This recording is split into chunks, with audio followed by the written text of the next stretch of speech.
Mga kapuso, hindi po porket mura ay sulit. Kaya maging mapanuri kayo sa pagbili ng iba't ibang produkto tulad na lang ng mga Christmas lights. Pinagkukumpiska kanina ng Department of Trade and Industry ang kahong-kahong Christmas light na mababa ang kalidad o yung tinatawag na substandard. Nakatutok si Mark Salazar.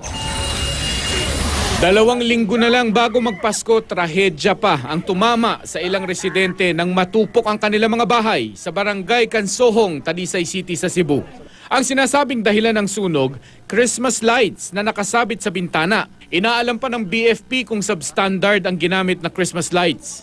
Sa Dapitan, Quezon City, isang biglaang inspeksyon ang ginawa ng Department of Trade and Industry. Halos 5,000 set ng umano'y substandard Christmas lights ang nakumpiska sa 8 tindahan. Murang-mura mabibili sa halagang 120 pesos per box. Kumpara sa dekalidad na LED Christmas lights, 350 pesos. Yun nga lang hindi aprobado ng DTI kaya walang ICC sticker.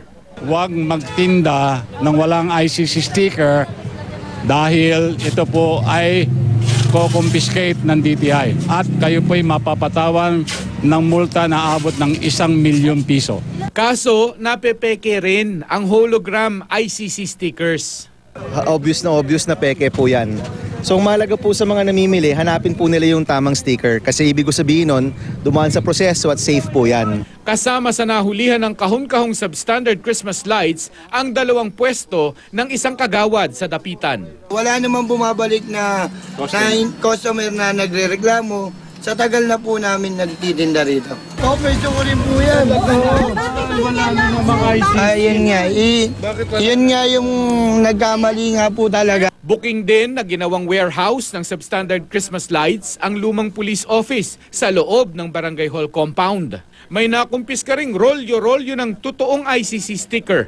Kaya nag-iimbestiga ang DTI kung paano ito nakukuha.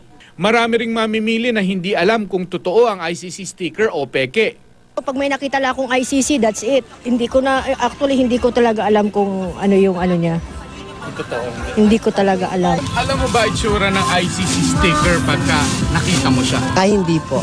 Hindi ko po alam ang itsura. Paano malalaman kung binibili mo kunwari ay safe na produkto? Tinatanong na lang namin. Para sa mga reklamo sa substandard Christmas lights, maaaring tumawag sa mga numero ng DTI. Mark Salazar, Nakatutok 24 Oras.